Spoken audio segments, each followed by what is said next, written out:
Welcome, friends. Hello, hello. Thank you for being here. Oh, good to see everyone. I'm gonna mute everybody to begin with, but can raise hands here in a little bit and have some discussion. My But hair's probably like spots. You're not putting yourself. I was gonna just say hello. I have to hit it a lot during these meetings. Um, Thanks for being here. Good to see you guys. A lot of you are new to what we do, so we'll have an opportunity to review kind of how this all works, what it is that I offer and what Rachel offers, and um, what we might be offering together and different things. So, um, yeah, appreciate you being here. And usually we'll let Rachel open the meeting with the helping us drop in a little bit or start with a breath or whatever you feel called to. Got some people joining, so um, we will be, it's the point of getting together really isn't so much to go over what my course is or whatever, but for us to just have a conversation, see what unfolds. I think both of what we offer is intuitive based, so this meeting can go in whatever direction it wants to, tap into the collective field and see what wants to be discussed. So but all means questions or raise hands at any time that you feel like sharing or introducing yourself or asking anything at all. But appreciate your time and energy. And the sun's here, so I'm just gonna hang out inside of it as much as I can. Hmm. Yeah, so hello, everyone. It's good to see you all new and familiar. So yeah, the kind of practices I do are all based in invitation and really just to come home to your body, even just in any given moment. And so that practice really helps us to be inside of our body while we're receiving information. Typically, we have been taught in the system to communicate through the intellect, through the mind, and our energy is very much, most of us are up here most of our days. Some of you not, maybe you have that practice of dropping. So the invitation is to begin to feel your body and to like coming home to yourself is so that we can be receiving information more fully with our body in a dropped, grounded, connected to the earth, aware of our verticality, the connection with the sun and the earth through our bodies. So the invitation here is to simply feel into your body and notice what's going on. And you can do this by closing your eyes if that feels good for you.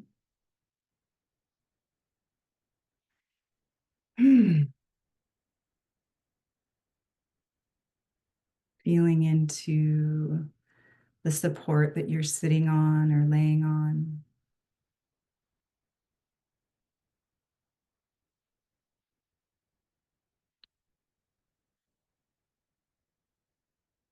And tuning into the energetic field around your body.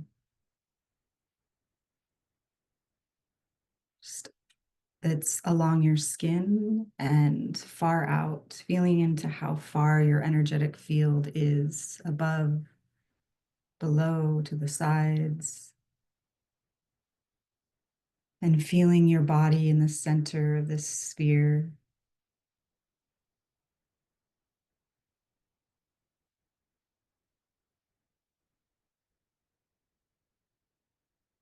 And then taking note of the energy currents inside of your body, the movement of blood, of lymph, activity of the different organs, the whole system. Feeling into bones, flesh, ligaments, presencing your body here in your room and in this Zoom call where we come from many different places.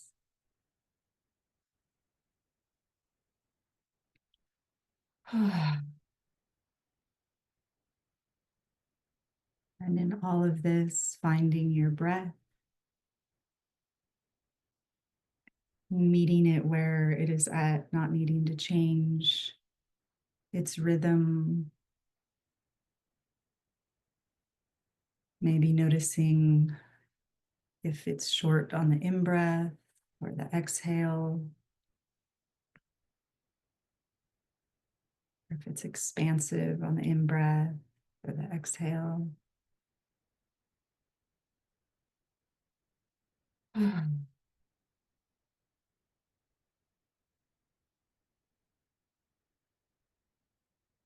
maybe you're noticing dialogue here, or silence, or both.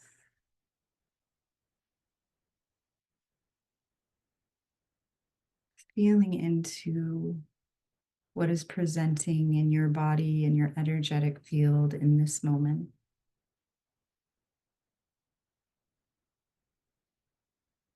And deeply accepting what is present, what is arising, just allowing for it to be, to flow. And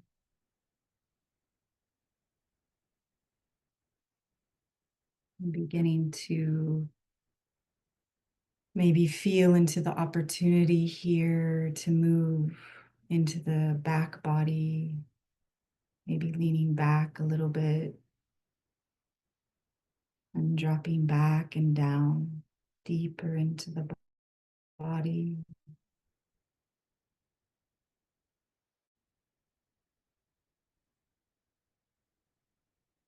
Maybe a natural deeper breath is coming to you.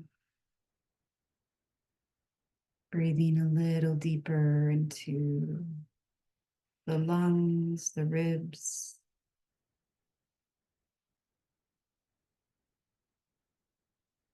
Maybe a fuller breath. It's expanding the belly. Oh.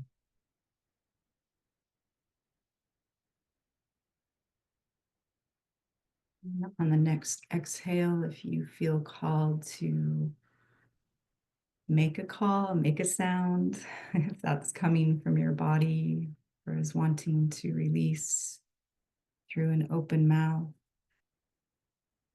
it can be in any form of a yawn, and a sigh. It can be a hum or a tone, an om.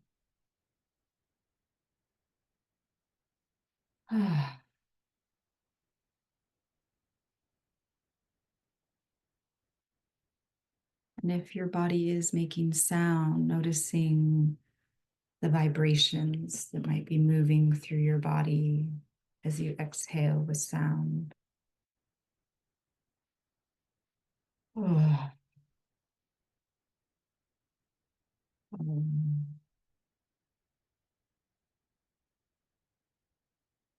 Maybe the jaw is relaxing below the ears. Maybe the shoulders you're noticing are dropping back and down a little more with each breath and sound. There is an opportunity to dissolve a little more and melt down and drop.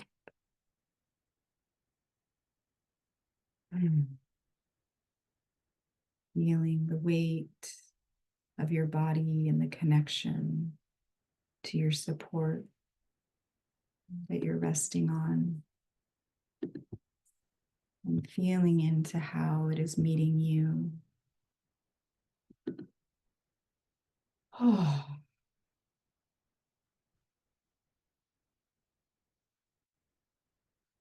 Mm. And if it feels good, dropping a little further down below your support and touching the earth.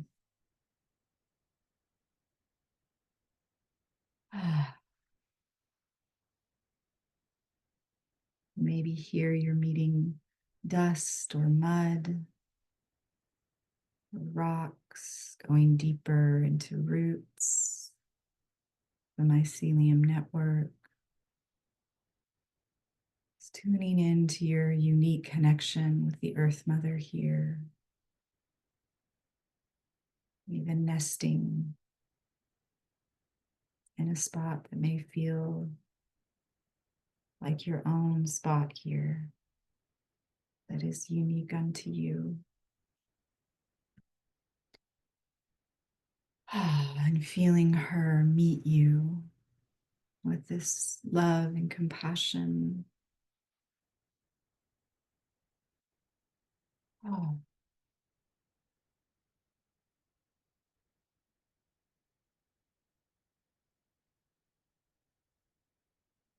Mm.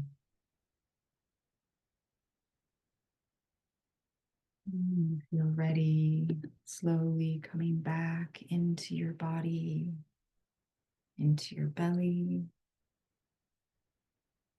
your heart, and opening the crown chakra.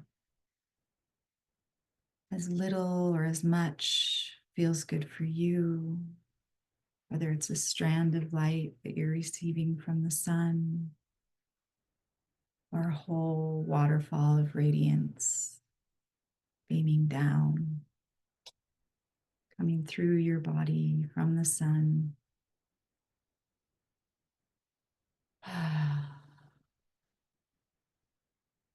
And cascading over every inch of your body, filling your energetic field, filling your body and every cell. And just feeling that drip down or rush down.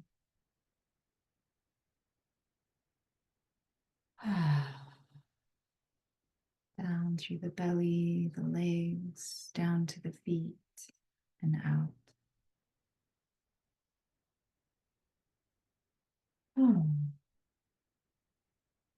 And tuning into these energies within you, the sun and the earth, coming together in this union, in this dance.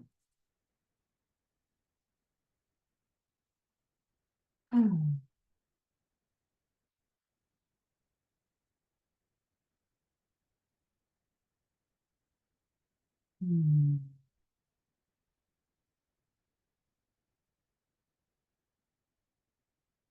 Giving yourself gratitude here, honoring your sacred vessel, your gift in this world that carries you through your life.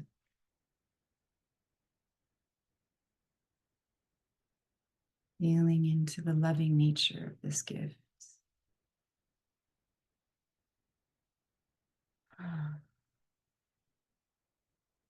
And giving thanks for yourself for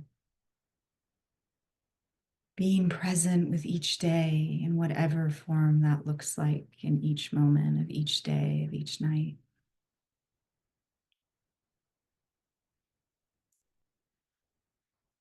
Mm.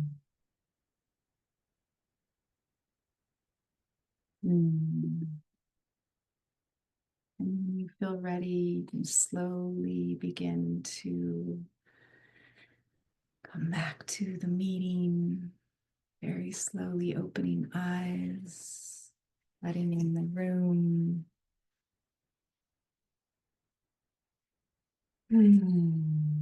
Taking a few breaths. Mm.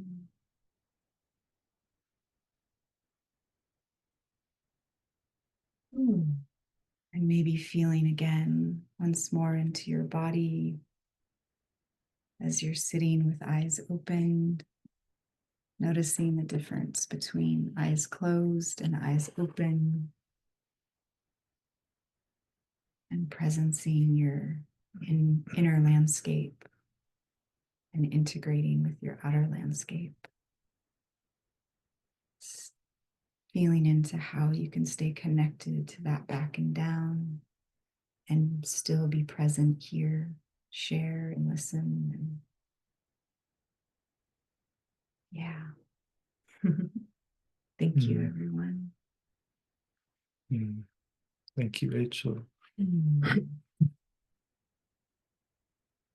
Mm.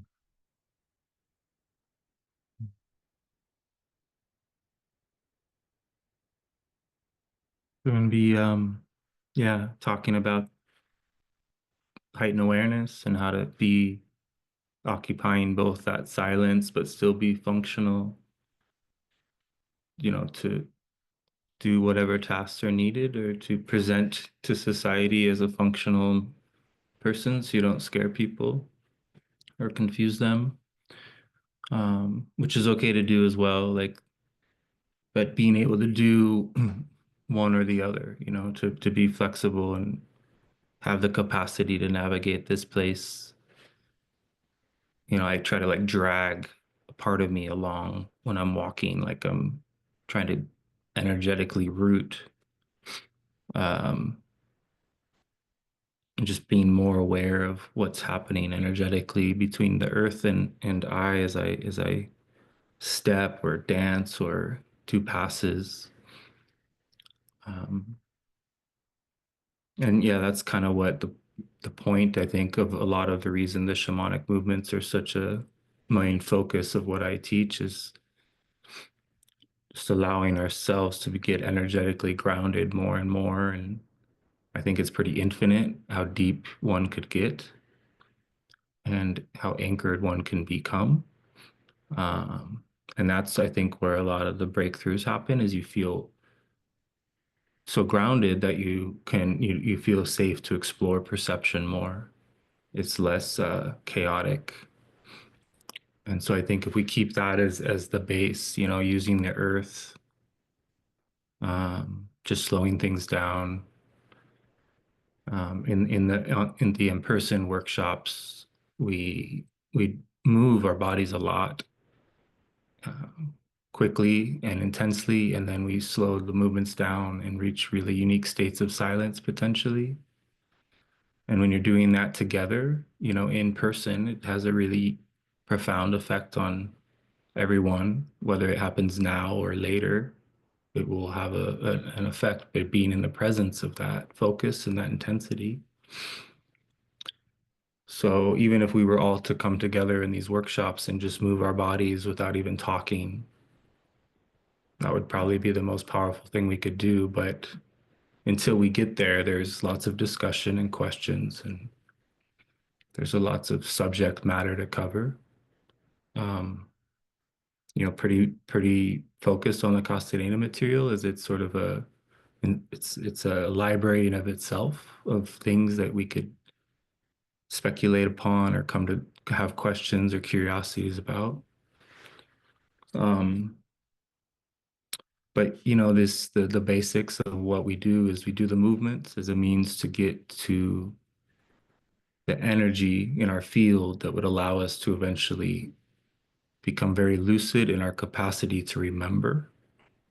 And it doesn't have to be specific, like regaining memories that are lost. It's more about remembering feelings, reactivating senses, re-experiencing feelings or energy that moved through your chakra line as a young child, and activating that dormant creative or that imagination that got stopped, usually, typically, so we can carefully reestablish that link to that youthful energy through this work. And that's the premise of it. So the recapitulation is the memory work, and memories serve as dreams in this system. So I know a lot of you have heard this explained, but I try to explain it differently each time. But memories is the treasure chest that's available to access and open. And it would be overwhelming to open that treasure chest without being prepared for how incredible it is. It's a lot to, and this is why Alzheimer's and dementia is so overwhelming to people, is that all of a sudden everything's available. All the memories are accessible all of a sudden. And so you get confused, like, what timeline are you in? Right? What time is it? Like, so we want to be able to have access to all that stuff without getting lost. And so the Castellana books talk about what's called the warrior's way. It's like almost like a download you can receive on how to navigate the power of memory, the power of dreams. And then eventually the point of all this work is to unlock the portal and the power of dream time, turning ordinary dreams into magical opportunities, not only every night, but every dream. And we have so many dreams every night, whether we remember them or not. Our perception is moving throughout the night and accessing places that we wouldn't be able to access if we weren't asleep. But shamans find a way of moving their perception into dreaming while fully conscious and awake. And they're protected by what they do by the fact they're asleep. Their dreaming buffers them. And so you can learn to do dreaming while awake, but you're properly in a different perception while you're making these observations so that it doesn't overwhelm your system. And so the Castaneda material explains this. It's pretty intense to read all those books over and over until it makes sense as to what they're talking about. But the books aren't as necessary. The point of what I do is just allow this to come to us through the movement, through the clarity of just reestablishing connection to these stagnant energies that get built up in particular areas of the energy field. So a lot of the movements are pretty masculine and martial because we're actually striking at those areas and trying to get them to become tangible energies that we can then lend to our organs. And then the point of what the Toltecs say is to get the organs communicating with each other, that they have a secondary magical function. And by doing these strange movements for a period of years or for however long, something very strange starts to happen. And you start to be able to basically become the mechanic of your vessel. You know what movements you need to do throughout your day in order to keep your energy flowing and to keep yourself connected to the mother. For the Toltecs, the mother is kind of the only thing they have. They become very alone on their path, and so they learn to ground and communicate with her. Not so they're not relying on people. And that's the point of the training, is to not outsource, to not hand your power over, but to become capable of taking care of your magical self out in the magical world. But it can be hard to be out in the world, when the lessons are coming at you and you don't have the perceptual flexibility to adapt. And so how we react or how offended we are by what's happening kind of determines then, how much energy we lose.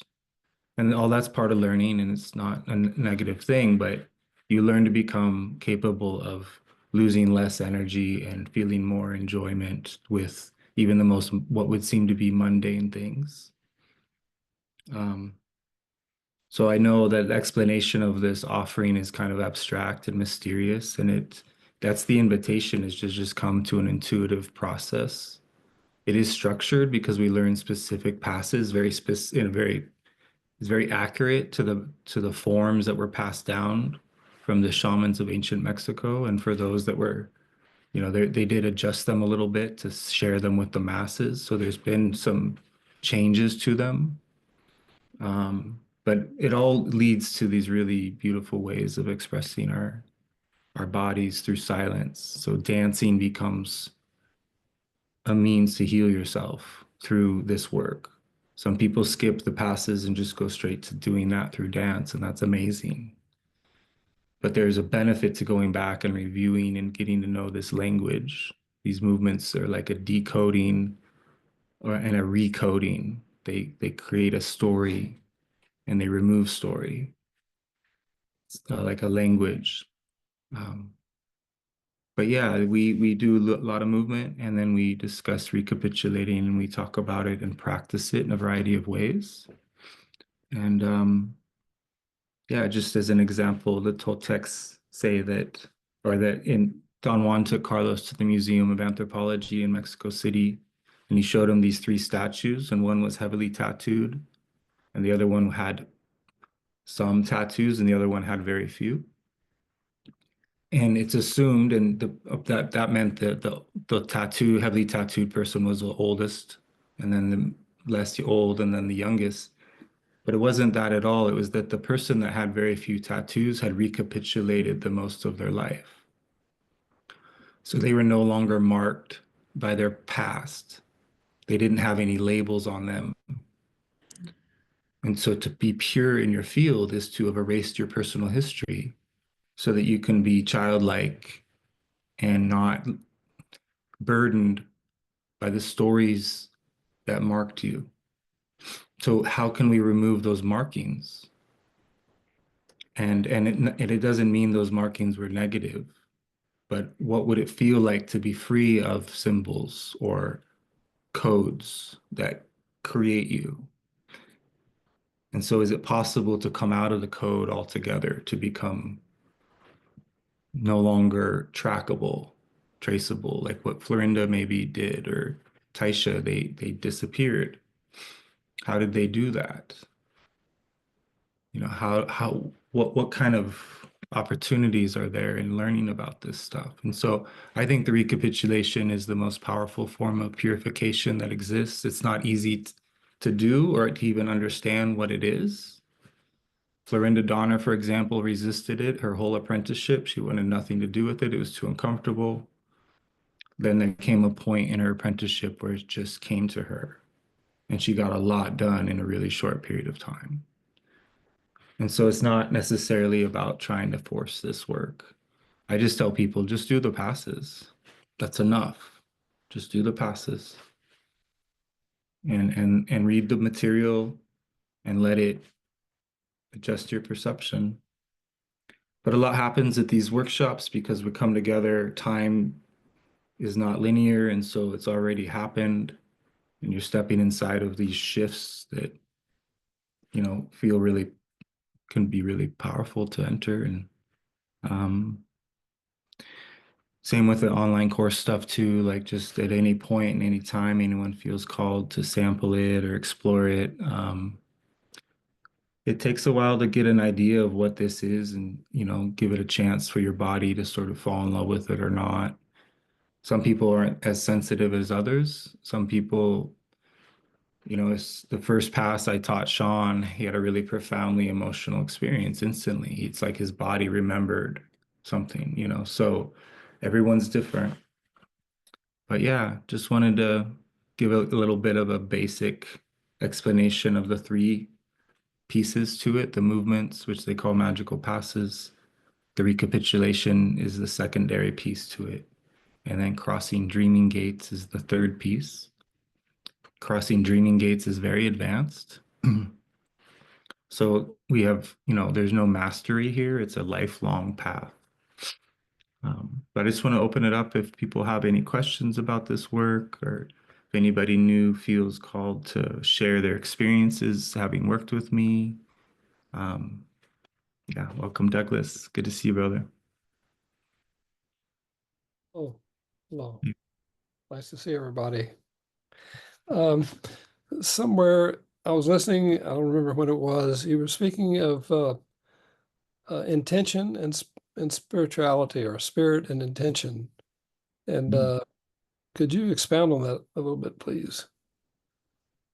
Yeah, I mean, thank you, Douglas. It's an amazing question. So shamans say that intent and spirit are one and the same. And so to have a relationship with intent is to have a relationship with the designer, to become one potentially with that designer, to return to source. But it's a building of intent, and shamans go on the most unique adventures, put themselves in situations in order to discover their relationship with intent. So they'll go hitchhiking across the country or something to figure out how the universe responds to their power and what they're capable of, kind of situations they can get in and out of. Or in a more modern setting, you might, you know, leave the home with less than the ideal amount of money to go on an adventure to see what kind of help comes out of the woodwork. You know, what kind of people you meet. Um, so Carlos would ask people to just leave your house, just walk away and don't come back for a while and just keep walking in one direction and see what happens. So I think we want to prepare to be able to have those kinds of experiences. Like I always would tell the kids, if we just spent one night out in the cold, you know, our perspective of everything would be different. We would have to walk all night or do push-ups or something, but the next day when we got home, we would feel really so much more appreciative of a good night's sleep, of a warm home, all the hot shower, the whole thing. But so and it's nothing, it's not that we did that, but we could at any point, you know, and maybe they're old enough now, they'll be open to that. And um I did a lot of that with psychedelics, right? So that's different. It's kind of cheating. You got all the energy in the world, so you can just keep walking and stuff. But different people do different things to free themselves. So spirit is something we can come into contact with directly through pattern breaks, through putting ourselves in situations where we realize that we are being supported. Because how are we going to know how resourceful that support is until we're in a situation in which we really need the magic to happen? And I don't mean do this in a reckless way or like force yourself into a situation that's not guided, but warriors get guided on to where and when to go, and they listen, and then they meet spirit on the road, you know, in life. They get to know. And even a lot of people that have a lot of near-death experiences, at some point they realize they come to the perception that they can't die. And then they become really fearless and liberated and start to really test that and find out that you know, for them, that ends up becoming a true reality that changes their relationship with power. Sorry, long answer, but it's a tricky subject to talk about. And um, it's not this human god in a sky with a beard or some, you know, native woman with a feather in her ear that is the creator force. It's a designer that is incomprehensible, and it's in everything. And we are capable of becoming everything that we perceive. And so intent is like shamans would speak the word intent over and over and over in like a closet until they became one with the word. This will really change your life if you do this, but until you're ready, I wouldn't recommend it because it will fuse your awareness. You become so focused, you know, until your outlets are dialed in, it's going to be tricky to have that much energy available to you. To be able to achieve those states of focus is intense and uncomfortable, but also how you cross thresholds and move your assemblage point to new places. And so there comes a time where you're truly excited and curious and adventurous enough to move your perception to places beyond what the program is telling you what range to stay in. But we need spirit to do this. If we're trying to do this without spirit, without guidance, that's where the old sorcerers got lost. They started to think it was them instead of being aware of the guidance that was so lovingly supporting them on their paths. Sounds like the ultimate prepping exercise. Totally, yeah. That's why I think if we could just be prepared to walk into the jungle, then it won't matter what happens. If we're that strong and listening and aware, then we'll be able to adjust to anything that comes at us because spirit will be flowing through us. And I don't mean in a masculine, like survive the jungle where you do Tarzan shit. I mean like what Florinda Donna Grau figured out, how to be in the jungle. It's not impossible. You would have to connect to the local tribe. You would die out there alone. But you could learn to adjust yourself and rewild enough to survive. And if your intent is strong, then you will survive. And you'll learn so much more about yourself because you went and had a real adventure. But those adventures can be had anywhere. It doesn't have to be a wild jungle to create it. It can be talking to a bunch of homeless people and going into their lair, and you never know what is going to show you energetic teachings. Jessica, welcome. Hi. Hello. Hi. I feel so happy and grateful to be together today. Mhm. Very exciting. As you were speaking earlier, I was getting this big sense of relief and I just like wrote in the chat a little, in this simplicity. And I know I've said this before and this has drawn me, but it's like another reminder to come out of my head. And I know we spoke about this, about thinking too much and coming back in. And it almost, for a moment, to this, I don't know to which person this is, but the simplicity, it feels like, am I cheating? Not that anyone is cheating, that I think anyone is cheating, but for me, when I'm like, okay, come to the movements, and it can really be that simple to focus on the movements. And it's actually is the thing that I need more than anything in my life, is the movement. And just as I forgot what you were saying, but as you were speaking of what can come from the movements and just all of this shifting, and for someone like me who has been so dialed into the mechanics and the psychology of everything, and it's I kind of just really have wanted a rest, and then there always something else comes in, and this kind of this the mind. But there's a part of me that thinks I'm cheating if I don't pay attention to it. But I also, there's a part of me that's like, okay, you've done a lot, and like you're not cheating at where you're at right now. Like, can you just like give yourself a break?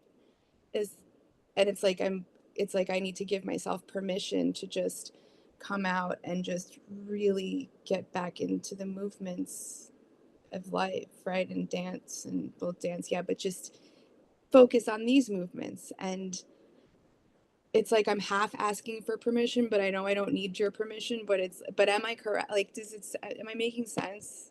Whatever that means, am I sounding like okay there? Totally beautiful. Yeah, it's a great way to navigate this because it feels like we have to keep track, right? And that tracking is not necessary because there's a part of us that is tracking everything for us. And when we realize that, when we realize how resourceful we are, then everything shifts because we can allow to totally enjoy the experience as is without starting to write about it in our mind journal so that we can tell our friend what happened. Like we're constantly like pulling out our camera and taking the picture rather than experiencing the experience in whatever version we do that. And then so we just start to learn to stay dropped and practice dropping more and more. And when you find yourself all the way back in your mind, it's okay, just return again to the body. It's not going to be overnight. It's got to be a fluctuation that takes getting used to having further range. I just got a memory when you said about, oh, what are we going to tell our friends? It's interesting because at this point in my life, like I'm not really so, I, Mm. I like to share stories with when it feels right. And I don't like, I don't like to share everything, but it just brought me back to this memory. I was in a ceremony. I was in an ayahuasca ceremony, and I had this thought of, oh my gosh, what am I going to tell everyone? What am I going to tell everyone? But then I was like, what are you doing? What do you need to tell everyone? But it's interesting because it's just something to look at. Like, where did that come from? Why did I think in my personal ceremony in that moment that I had to report of something that I experienced? Wow. So yeah, that came through. All right. Oh. No, this is it. Like we don't need to be, eventually we stop needing to be validated by others. And that's the breakthrough. Is your connection to spirit is personal. And then that the aloneness that you can be inside of because of that makes it just everything becomes magical in that transformation. And so we're just very socially geared, and there's a way to free ourselves from social power and move into actual power. Um, and these are the stages in which that happens. Start seeing the difference between the autopilot and the more natural self. Hmm. Mm. Thank you so much. Thank you for having me. Yeah, thanks for being here. It's so cool that we can have these conversations, these are strange things to talk about. They're a little abstract. Yeah, it just feels really good like we're hanging out. So thanks, everybody. Totally. Yeah. It's interesting. We're all spread out all over the place for a reason, but we get to do these group dreaming adventures through the Zoom room. Hopefully we can zoom into some dreaming tunnels and find each other in other worlds eventually by getting to know each other's essence through these practices. I like that. Thank you. Yeah, I love actually I just want to say getting our zoomies out. My son was talking about like how animals they have, I think it's a common term, getting our zoomies out. And I'm like, yep, we're getting our zoomies out. I would love to talk a little bit like something that you brought up that I feel is really common in my experience, my interactions with clients and in the gatherings, that the majority of women, when we go to speak, we speak in this way, and then we usually question and say, I don't know if I made sense. I was all over the place, or, in different ways. And yeah, I just want to mention like how different like the masculine and feminine energies run through us as men and women, and typically what a woman is called to inside of the Toltec practices, and a man is. And when we use the word intent or silencing the mind, um, yeah, for a woman to be deeply in the feminine and in the intuitive flow, it typically involves this like whirling. And so a lot of times we're talking and we're picking out and we see images, and however it comes to us, it usually comes in this really full form of all the pieces that are just coming through in this way. So when we talk about intent and silence, where do these two meet? Focused intent usually kind of has that tone of the masculine, of the penetrating sun rays and then the feminine is like this, the wave, the flow. So where do these two meet inside of the Toltec practice? And that's a question for all of you, because I'm not one to really teach. I'm more one to explore. Um, but what I can say about this, I'm going to just share a little story. In my 20s, my early 20s, I did a walkabout that was, I can't remember because I was entrenched in that time in, the moving my assemblage point. It was being moved by another. So I have quite a bit of, not memory connection with those times, but it was something like losing my form, and I was going out into in November in the snowy hike, and letting the wind move through my body, naked on a boulder, bringing the sun in, and allowing, and so in this practice that I was doing during that time, and very much powerfully in those 5 days,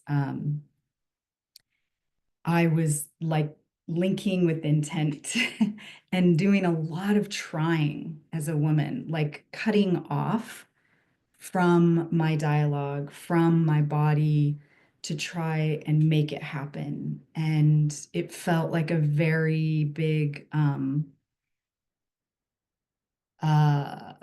well, for me, inside of who I was training with or connected with in the interpretation of Carlos, it was like an onslaught of the unconscious masculine, or the patriarch, whatever you want to call it.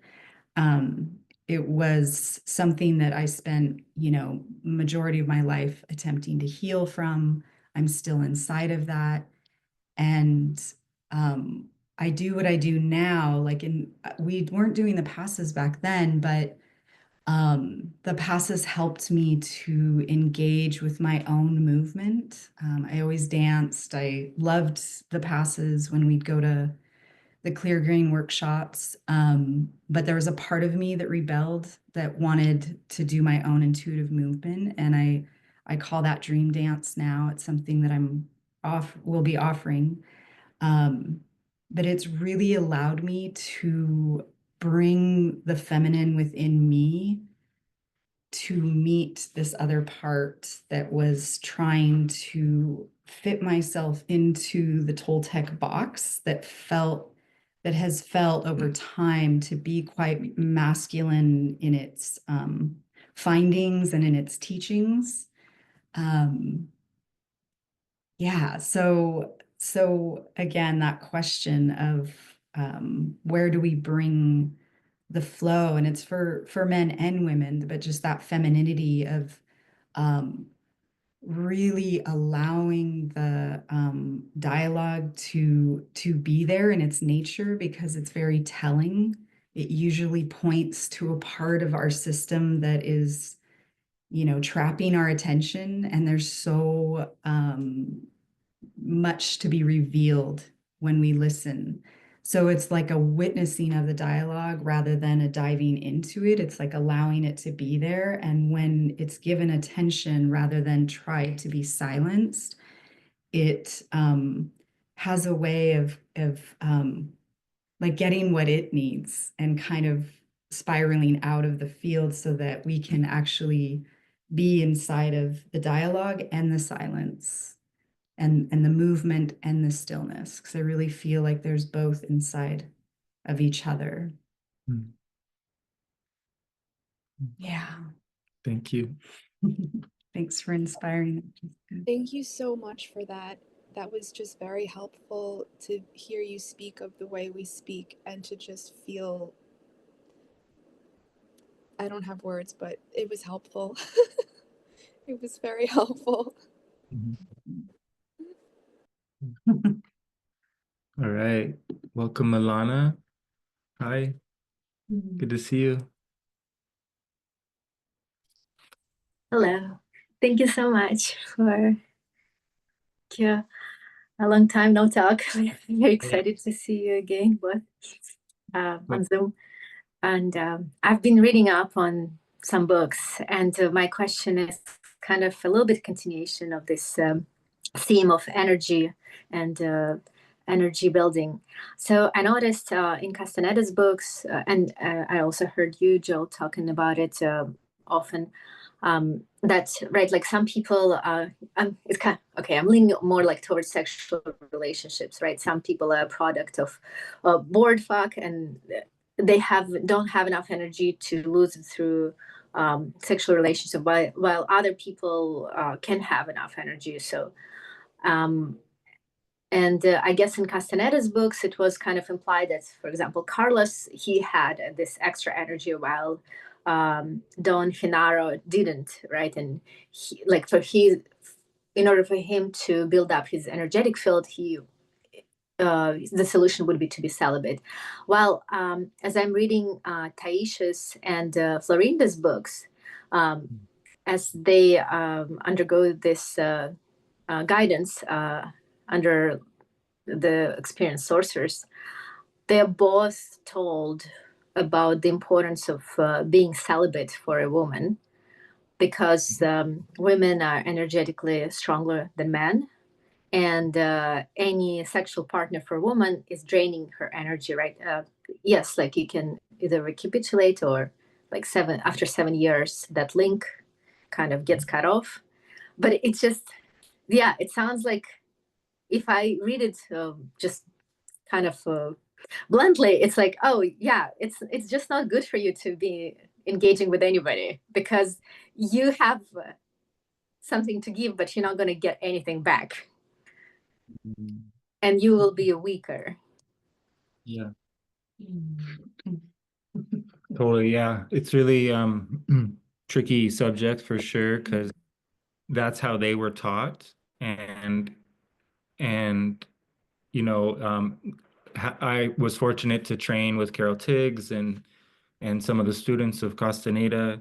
So I got to hear kind of the other side of the coin of that, and got to hear what happened later, right? So they did go through that type of celibacy training for sure, but it led to them gaining access to their energy body, and then they were then able to explore their sexual selves in a really powerful way, because they had done something. They became very gifted, in the realm of electricity and dream travel.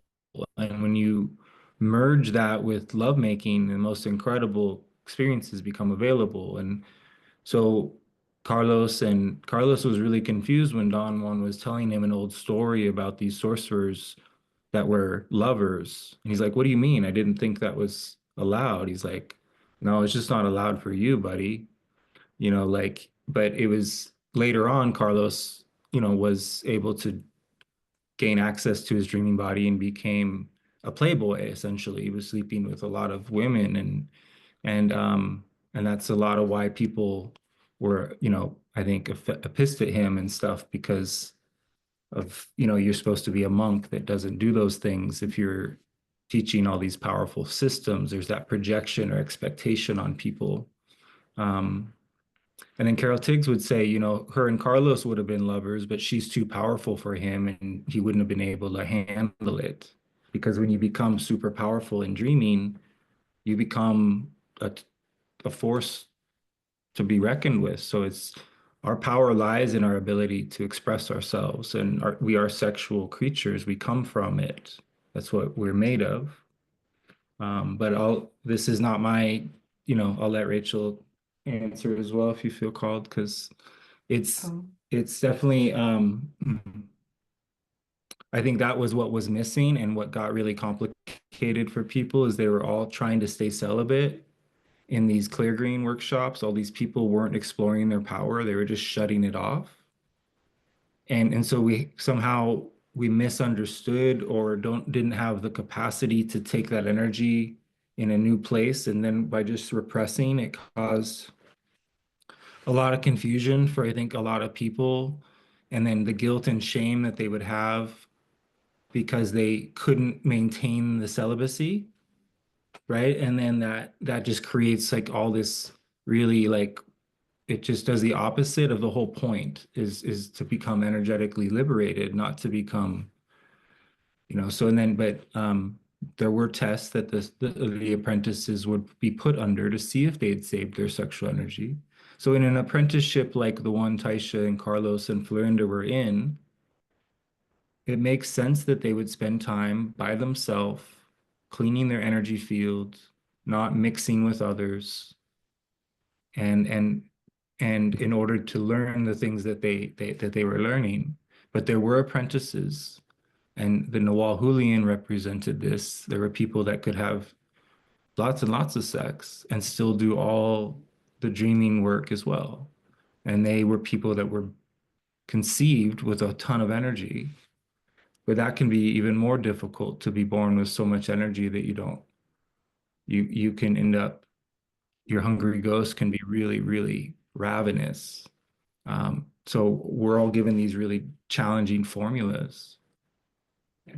And they're not, we're rather than copy Florinda or Carlos or Taisha, our ability to listen to what is best for us and at what point and how to learn about ourselves. But yeah, I do agree that sexual energy and dreaming energy are one and the same. And so being respectful of it, bringing sacredness to it, becoming conscious of these acts of sharing and connecting so that we're not skipping past the uncomfortable parts, but getting to know the intensity and then being able to let that energy build. And there's just so much to explore with our power in this way. Yeah, I'll add on to that. That was great. This is such a very deep and wide conversation, and I'm so glad that you brought it up. To me, something we could call it, or it's been called before, is sexual shadow integration. And to get to know the energetics of what's going on, it's very helpful to actually have sex to get to know it, but not in the way maybe we've done it before, but very much so. We will continue to do it in the way we've always done it until we become more conscious. And that's where the integration happens, is when these shadow pieces, especially during sexual intimacy, get illuminated. And that can be some of the most painful experiences that we can have in this life. So a lot of spirituality is about ascending and pushing past or ascending past or transcending past the humanness and sexuality. So there's celibacy in a lot of different spiritual, religion and things. To me, over time, in my studies and in these past years and my own experiences, I've noticed like there is, for me, there's such a need to understand my biology, my biological programming as a human, and not bypass flesh. And Tantra really speaks to that as well, that the cosmos and consciousness is actually in every part of our body.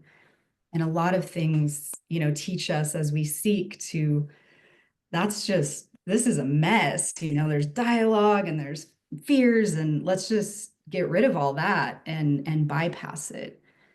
The integration to me is where you're, recollecting soul essences. This is the core of our energy.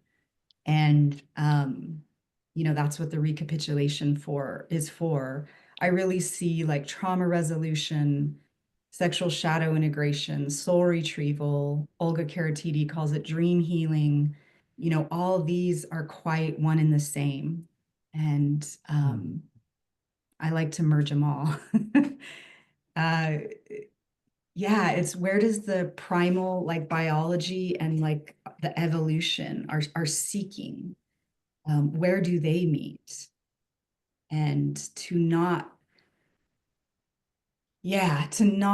let the primal urges of our passion and our desire pull us out of our center, where we're just giving away our energy but also not repressing that. So in the sexual awakening for the heart gathering, and I do yearly, it's for women, it's like accessing desire as it's moving through you. You're becoming desire itself instead of being the object of desire, and being inside those dynamics where we're either like the virgin and needing attention this way, or the whore and trying to gather and seduce.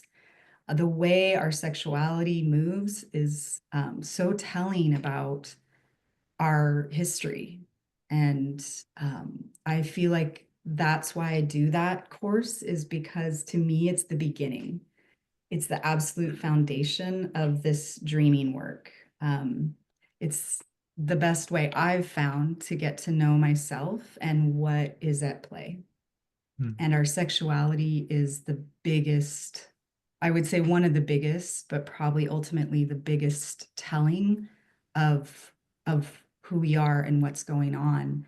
And inside of that is like full acceptance, like, oh shit, that's what I'm doing. Oh my God, there's just no shame. We have been taught a really inverted system.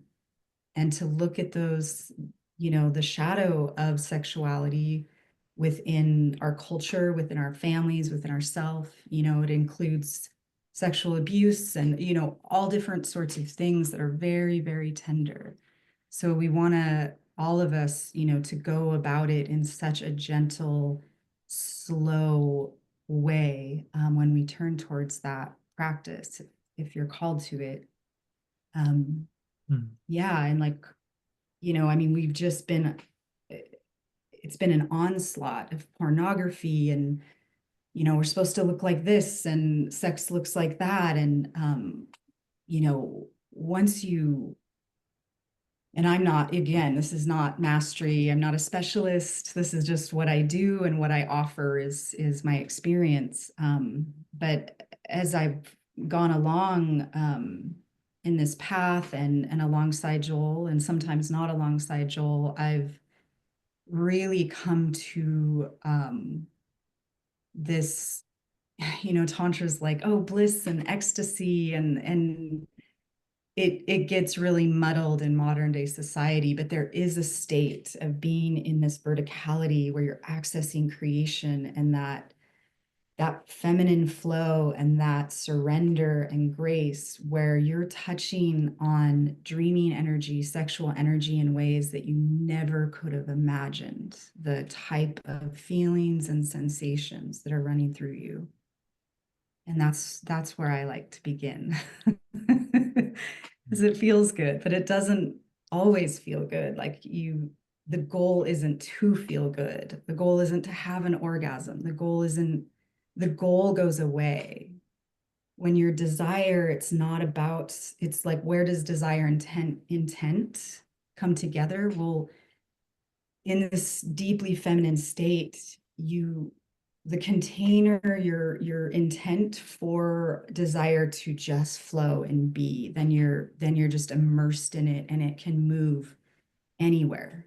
There's no containment on where you can travel inside of that, and what you can feel. And it takes really allowing for every feeling to be accepted and invited in when it arises, so that it can move and not get stagnant, stuck in the body. And it takes also accepting the stagnance and the lack of flow, the energy drain, all the yucky feelings, feeling disconnected, like really loving all that up and giving it attention. And that's how I believe that we, well, it's just a big key. I'll just sum it up to that. All right. Thank you. No, thank Thank you. you. Thank you. Really appreciate it. Thank you, Milana. Awesome. Tia, welcome. Oh, hi, thank you. Can you hear me okay? It's so sweet to be with you two today. Hi, Rachel. It's good to see you today. Thank you for your time and being here with all of us. It's like it's such a sweet treat. I have two questions. The first one is about assemblage point, and I'm curious if the assemblage point can only be moved through intent, and or if assemblage point is naturally moved organically on its own, say through uh, birthing a child or having a major surgery, or if your assemblage point just moves on its own through experiences, or if it's just if you can only move it through intent. So that's the first question. And then the next one is about transitions. And when I drop into the dreaming world and I read the Carlos Castaneda material, and Joel, I watch your videos, and I just drop off and pass out, and just like I go so far, and I don't want to come back. I feel like I don't want to come back. I just want to stay there. It's just so sweet, and it's so I just feel like I don't want to like come back. So this transition, sometimes it's hard for me to come back because it's so sweet over there and in that place. Maybe I just need to make the waking world a little more sweet. But sometimes it's hard in the transition, and the way my daughter was born was through an emergency C-section. And so like my daughter's transition and my transition becoming a mother was very, very traumatic and challenging. And Rachel, I'm curious about your insight on transitions and going into the dream world and then coming back into the waking world. Is it just grounding and being connected to the earth that is that like in the movements that are the most helpful in transitioning back? It's like going back and forth in between worlds, and there's like all this gunk in the transition, and I just don't want to go through the gunk to get back. So those are my two questions about the assemblage point and transition. Thank you, Tia. Amazing. Yeah. Wow. Yeah, I mean, so the goal of the apprentices of this knowledge is to learn to move their assemblage point without having a traumatic event or something that requires it. But like birthing or something of that level, obviously, or an accident or some event that is super physically altering, life changing, that will move the assemblage point. So we're protected in a way. We have this magical feature that allows us to perceptually handle a lot of things. And but yeah, the point is to develop a relationship with intent so that you can move your assemblage point without requiring something like a catalyst. But that might start off an apprenticeship. In order to get that assemblage point moving, might start off with peyote, or it might start off with something that's really going to do that to begin with, and then try to maximize and make the best out of that experience. But when you go to sleep, your assemblage point moves naturally. And then so what you're doing when you're dropping after listening to me or reading that material, so your assemblage point is healing. You're using your assemblage point to heal yourself. And then, of course, you don't want to have to come out, and not be in that repair. It's just, of course. So how do we find the sort of the almost the way of perceiving it, where what can we do to transition? And I'll let Rachel expand on, what it is maybe different for women, but I mean, it takes digging deep for me, having to really act in strange ways, and I even have to like bark at that part of me that wants to stay in that place. I have to like wake it up and do something like I'll just like like just go through it, and I make strange sounds, and I go through, I wade through the uncomfortableness, because I know the longer I resist it, the more scary, the more of a monster it becomes. Right. And so I turn it into something disabling if I hand it that much power, like having to go to work or whatever it is, having to go face the matrix when you've just seen eternity. You know, it's the most difficult thing in the world. So finding within resources to love yourself inside of that,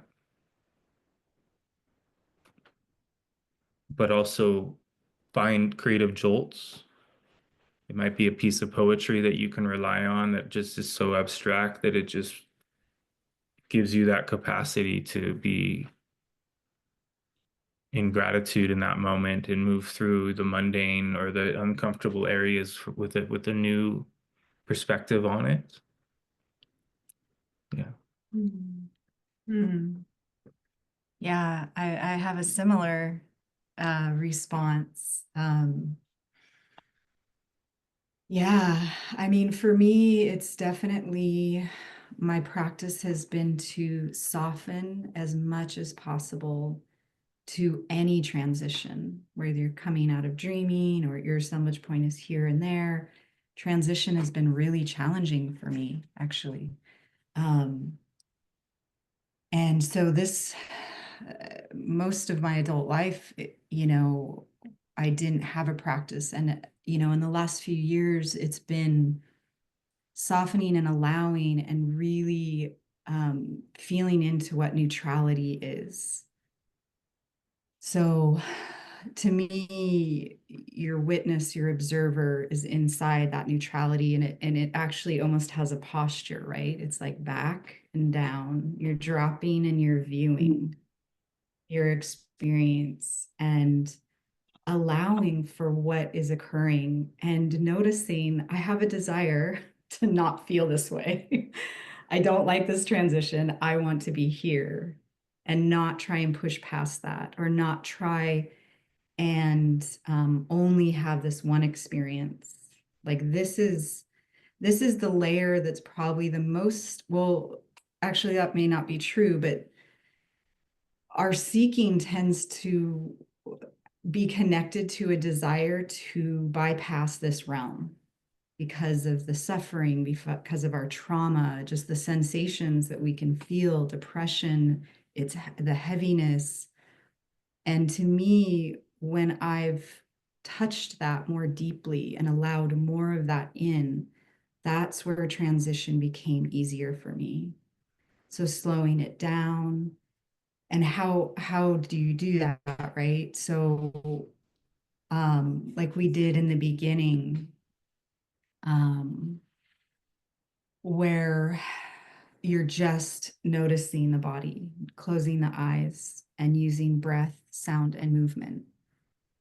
And that can come, you know, from hips, and you're noticing your physicality.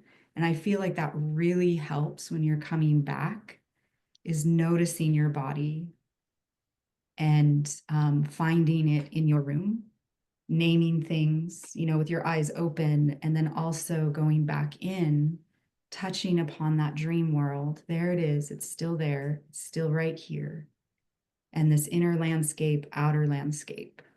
So it's the integration of the two where I feel like transition also becomes a lot more easy, where you're staying really present with more parts of yourself and your experiences, that you have this consciousness and you're bringing it here to your life and living more from that place. Yeah. Thank you. Thank you. Thank you. Thanks Yeah. for the question.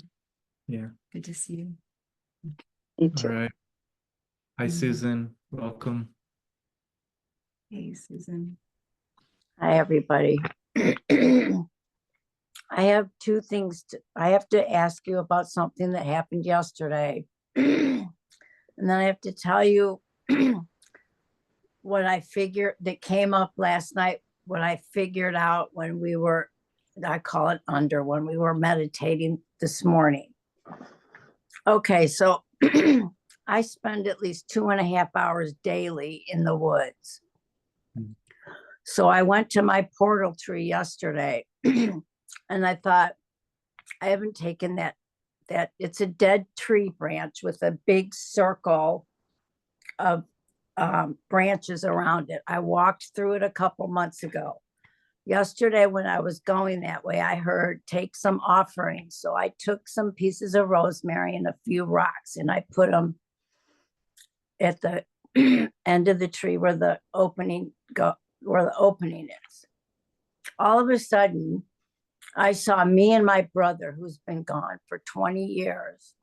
Mm. I was like 9. He was like 2.5 years younger than me.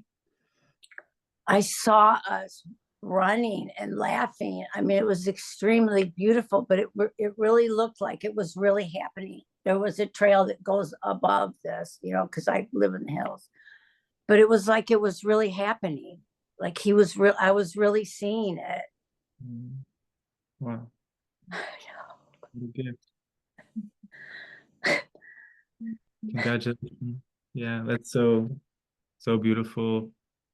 It's all real. These are the Toltecs develop a relationship with time, and we become time travelers when we learn how to allow what's recorded in our being to be re-experienced. And I'm sure that your brother is working with you Mhm. in that way, Mhm. way of letting you know how close he is. Yes, he definitely is. Okay, so I started painting back in 6 months after my brother passed. In fact, it'll be 20 years on the 5th of March. Anyway, I've had a really hard time painting the last 6 or 7 years. So I started this painting last May and I just finished it the other day. Well, then I had a session with Rachel on Thursday and I said, I'm going to paint what I need to paint. So I started painting for 2 days. I haven't done it yet because it's still early, but so I started painting. 2 days, I painted for like 2 hours. So then last night when I was walking, I'm like, I'm losing my mind. I'm literally feel like I'm losing my mind, but not in a bad way. Yeah. So that's what else I forgot to tell you. What I've been seeing in the forest all week, because there's water now in all the ponds, and I've been water gazing. I'm literally seeing the water vibrating. It's beautiful. It's so beautiful. Yeah. Okay, back to the painting. All right, so when we went to when I started going to Paula's workshops back in 2025, I worked with her probably 6 or 7 years. The way she did it is you would go to these workshops, say were 2 full days, and you would just paint, and you couldn't talk to the people that were in the class with you unless it was at lunchtime or after class, or you could not speak while you were painting for 2 days. And then at the end of the class, you sat down and talked about what you painted.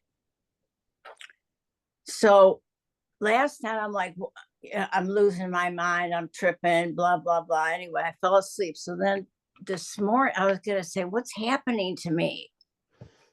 Well, when we were in our meditation, I got the answer, and the answer is you're dropping into your body because that's where you paint from, your body. Anyway, I just wanted to say that. Amazing, Susan. Thank you.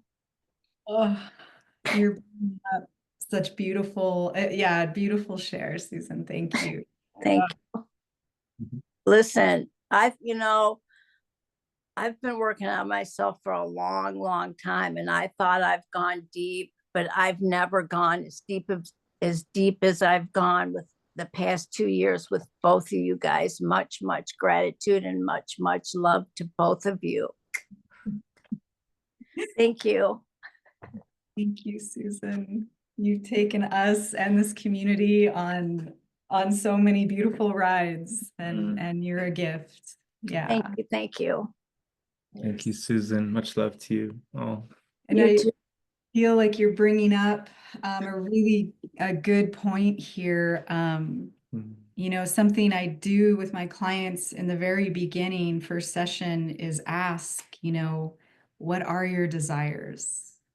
What brings you joy? What is your connection like? What kind of processing already helps you? So this kind of work is your intuition, your power, your connection with earth, sun, creation, the elements is the material that you work with, you know, spirit. Mhm. And yeah, when Susan came to an in-person, a nature immersion, you know, and we did recapitulation together. And then recently, spontaneously during a session, and I won't share details here, but there was another desire, memories that came up. It was like, oh, it's time to recapitulate again.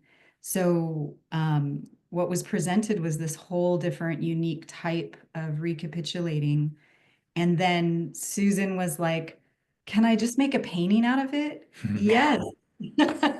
Do what you do. And so we work with our clients, like very much so, we're giving you room to come forward into your own experience rather than overriding your power, what you know, your wisdom. We're just here to hold space for that to come forward. And then, you know, the Toltec practices and all these things are helpful, but ultimately, you are the focus. You are your own guide. You know best. And Susan does that so beautifully. You model that so well for me.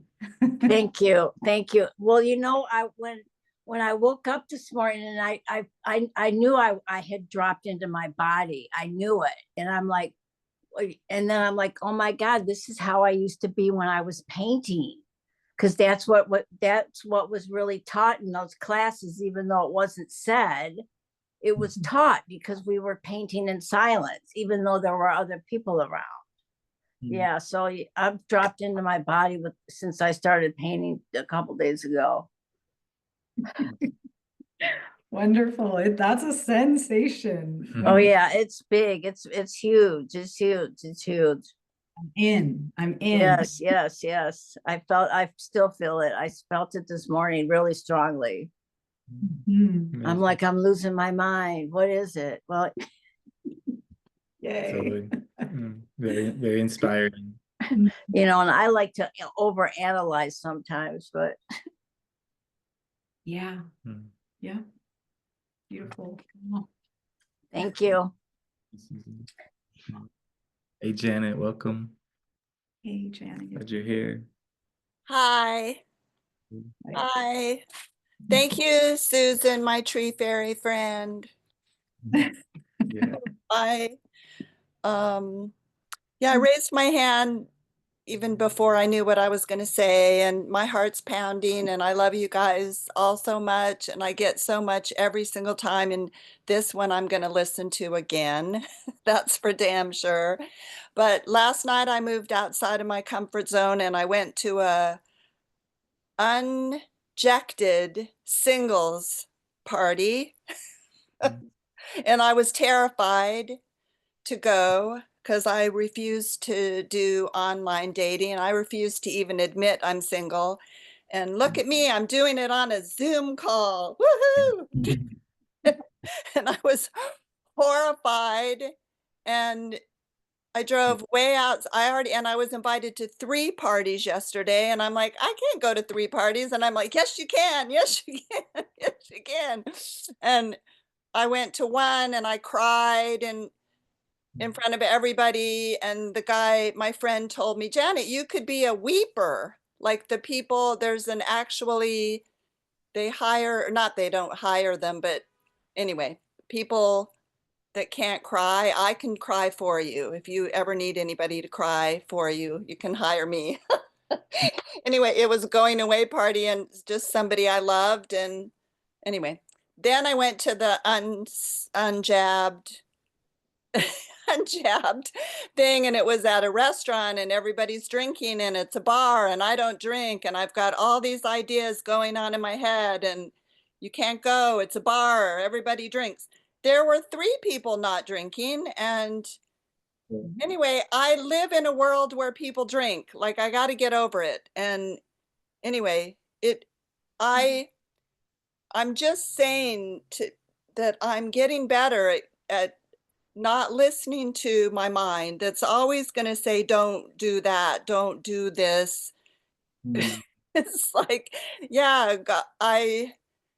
and once you go through something where you let go of your mind that's always directing you, and you do go into your heart, you find out that there's beautiful, beautiful, lovely humans to connect with. And I want to get to a point where my intent is to love myself fully, unconditionally, and have that pure affection with this body, this mind, this self. And that's why I'm in this course. And Rachel and Joel have changed my life. And so I'm going to always say that, because even before the call started, I started literally feeling the magic of the river and the fire that we stood around, and the crunching, walking in the snow, and the deep, deep, deep silence that I connect with so deeply and lovely. And yeah, anyway, I didn't know I was going to say all of that, but yeah, and I want to have whole body fucking orgasms. Like, come on, we can have a whole body orgasm all the time. Like, yes, I want more of those. And I'm here to keep doing it, and I'm going to push myself out of my comfort zone. And I'm going to go to Montana 5 times a year, or however many, every time you have an event. I'm going to get in my car and drive and dance naked in the snow with you. I love you so much. Okay, bye. Janet, thank you. Yep. Oh, Janet, Been thank you exciting. so much. Mhm. I too feel those memories of the workshops, that Joel puts on, and they are moving within me too. And every community meeting, it's just like, oh, it's a surge with Mhm. the familiar and the new. And it is the in-person.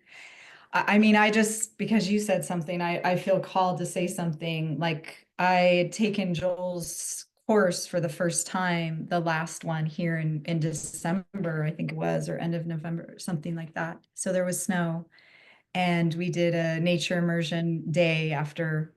And I mean, that was phenomenal.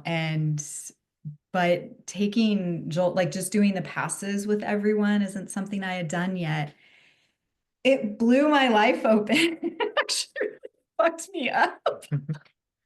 I was just like, oh, this is fun. And I got so much energy, and just this deeper, when I say fucked me up, it blew me open. It blew my heart open. It blew, cells came aware, and there was quite a bit of integration to do, and I'm fine, but it led me to the next, piece that is wanting to blow open right now. But yeah, it is quite unique. I've done the clear green. We've done, passes with, wolves and nature with clear green, the apprentices from Carlos and all of that.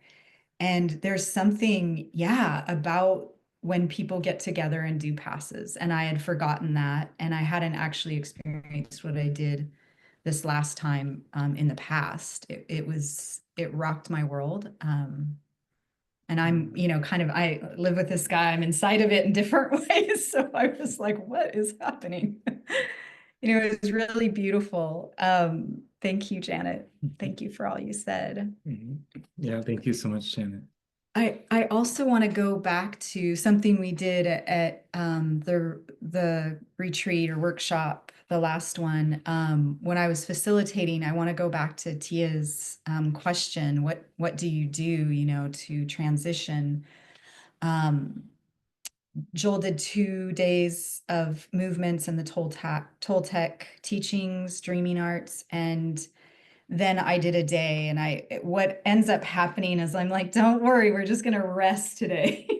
I'm not doing that this coming workshop, but just to bring up how I was facilitating or you know, creating opportunity to integrate from those 2 days is, yes, breath, sound, and movement, but part of that is getting into your primal body.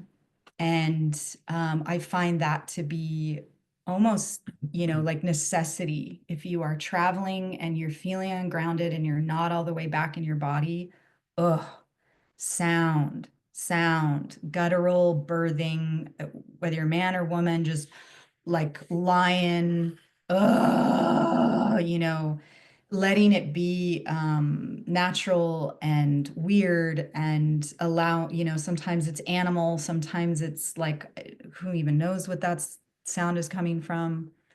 And then getting on all fours like an animal and moving your body. It's something we do with the anger, part of the anger exercises, but it's just a primal way to get back into the body. So breath, sound, and movement in that one posture. It's like a yoga posture would be the cat-cow kind of thing.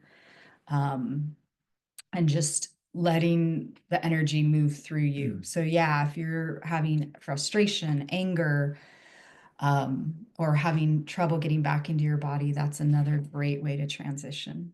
Yeah, forgot that part. All right. Cool. So Veronique, I forget. Veronique. Good to see you. Good to see you. Hi there. Nice to meet you, Rachel. I'm super happy to be here. I won't be able to make it to Miss Sola because mom duties and family, but I'll be sending some big mama bear energy to the group. And, you know, this work has been so insightful on so many levels. And I'm starting to write again some songs, lullabies. I was reading a passage in The Power of Silence about how, you know, the work makes you save energy because the average man doesn't have, average man or woman doesn't have the energy and the capacity to do all of this and to change the way they perceive reality. So I'm starting to get really glimpses of that nectar, that essence, the core, my blueprint, you know, and not being attached to all the stories and the trauma and everything that that defines us, you know. And I have a question though. So what's the difference? This is like 101 type of thing. What's the difference between the movements we do sitting and standing and the magical passes? Like what's the distinction between the two? Yeah, so we just call them preparatory movements, the ones that are sitting and standing that don't have specific exact forms.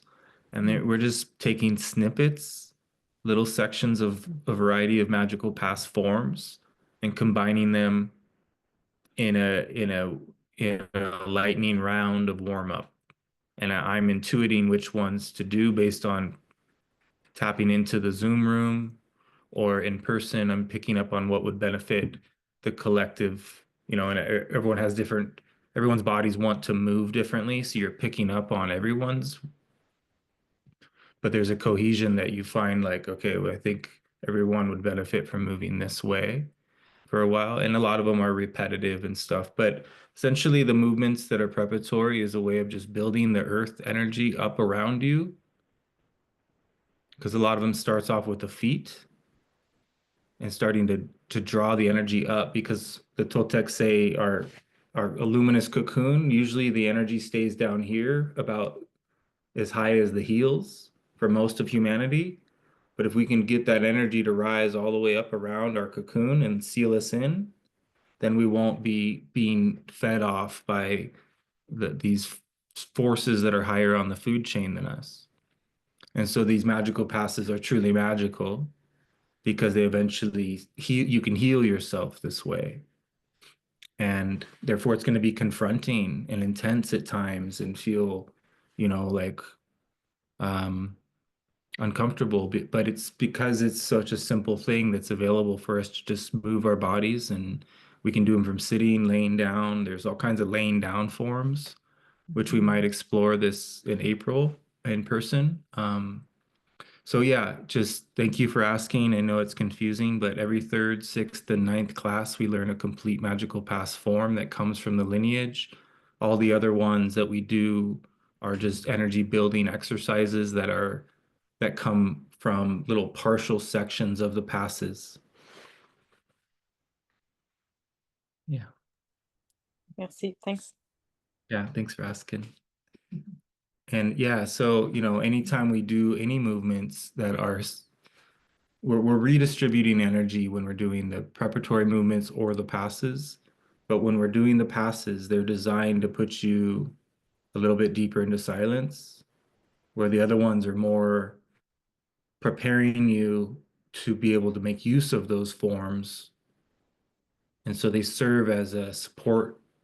It's not without reason that we do. If we were to just do the magical passes and not the preparatory forms, the effect would not be the same. Thank you for your mama bear energy. Yeah. And Yeah, totally. thank you. I just want to honor your motherhood as well, and your Mm. gift to the world through mothering your children and staying home. I've been there many times. Yeah.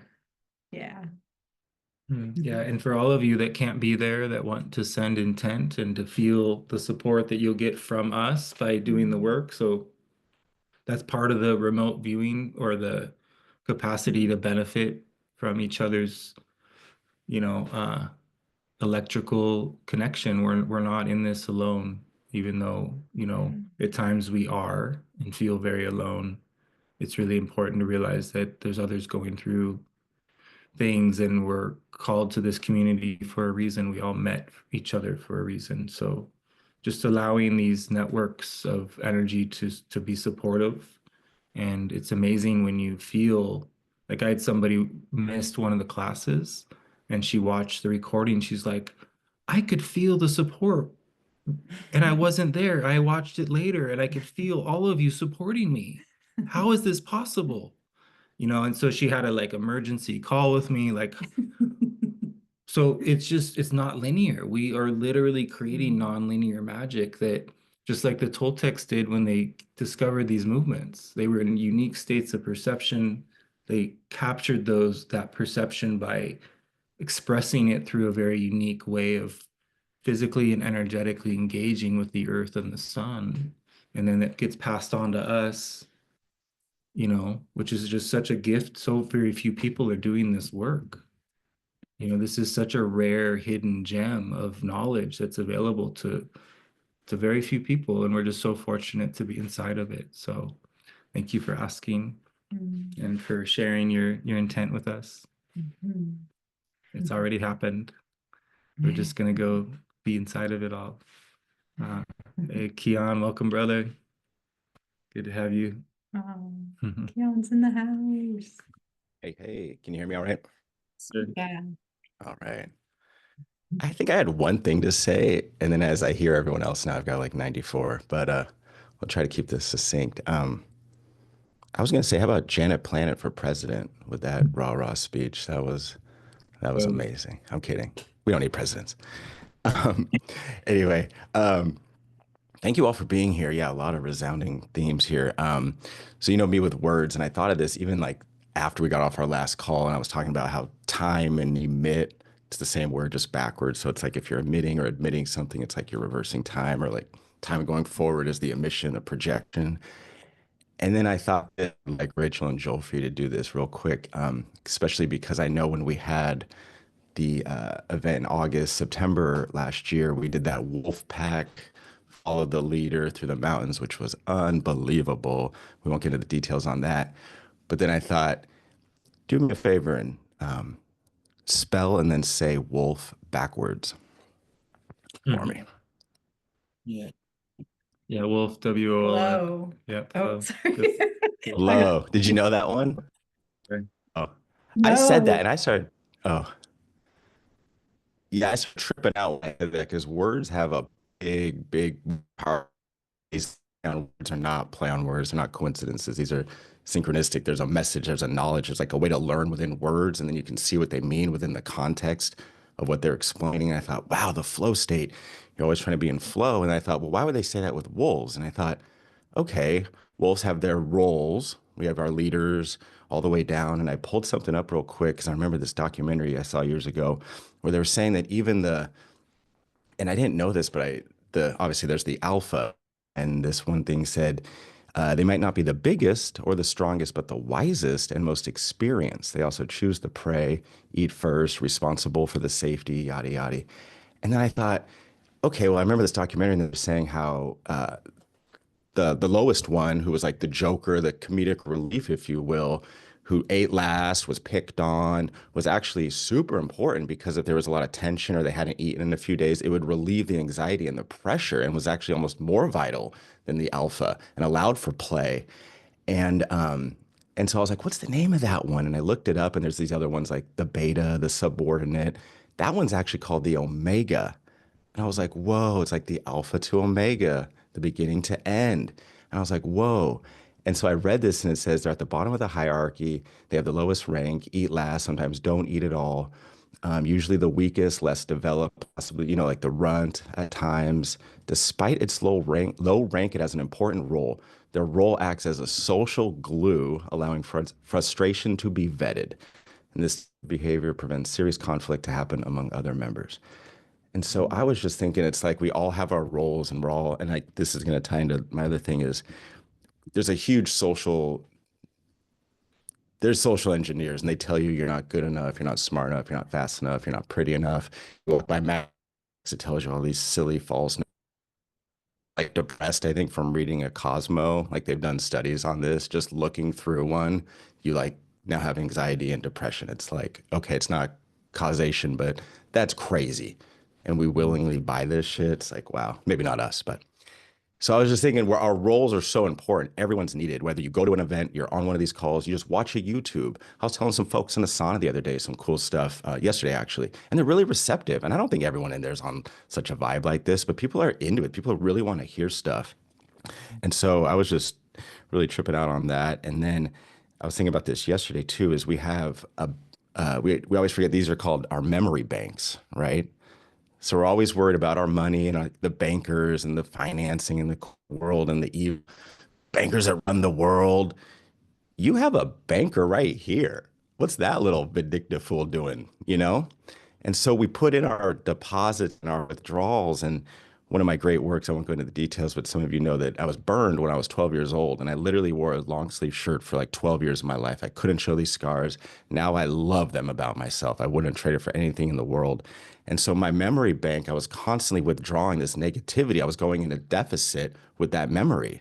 Now, 30 years later, literally, I can now go into that memory and add to it. I have an abundance. I can pull from it. It adds a fuel to my fire and it like illuminates me. And so that was just one thing I want to touch upon because it's like our thoughts are so powerful and just those memories, especially with a lot of the work that, Joel and Rachel do. And yeah, and the last thing I'll say is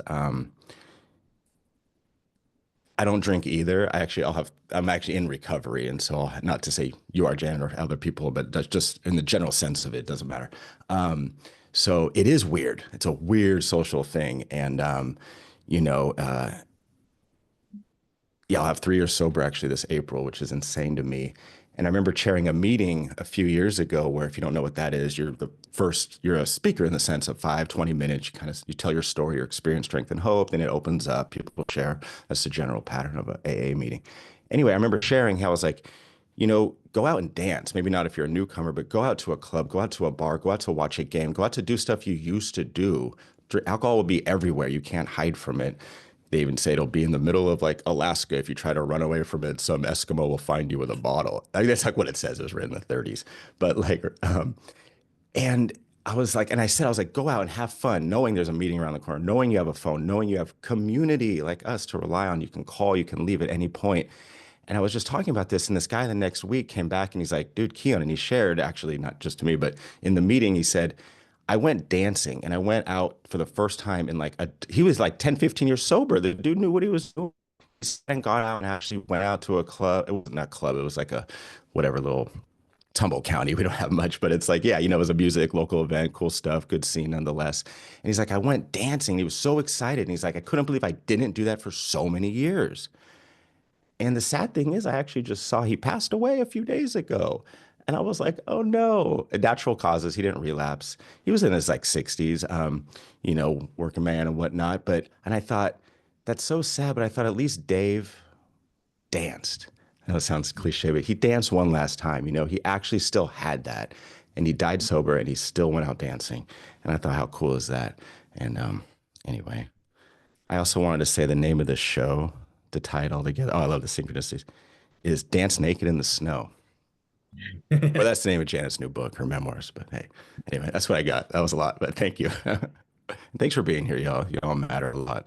Yeah. Oh, much love, brother. Oh, Good to hear your voice again. so beautiful. Yeah. Thank you, Keon.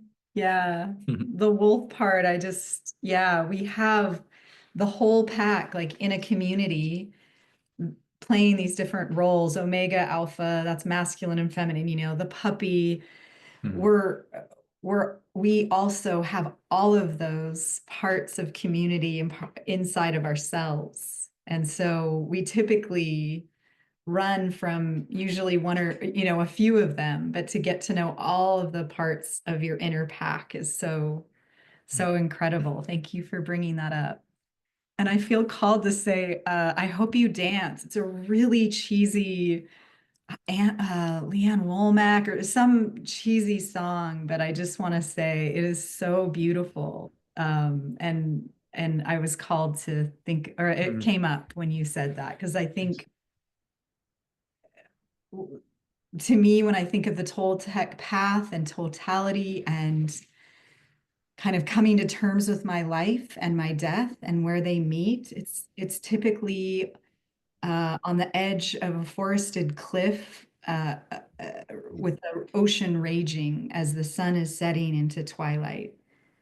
And I think Carlos talks about this, you know, our last dance. I'm not sure what it's called. Maybe you remember, but inside that twilight is where I meet my death and therefore my life.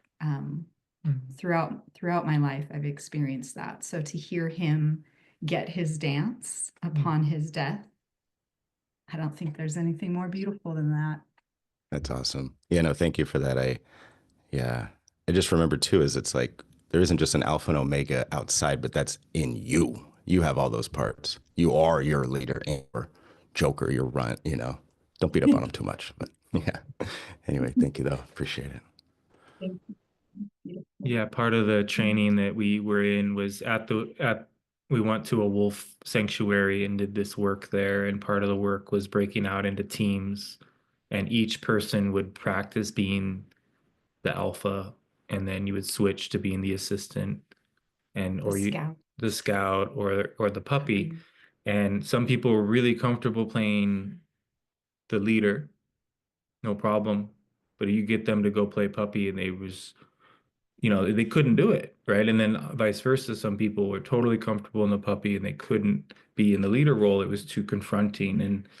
The power dynamics that happen when you go to work this stuff out, like you have a script and you're trying to get through a story, and the person that's more comfortable in the leader will start to take over.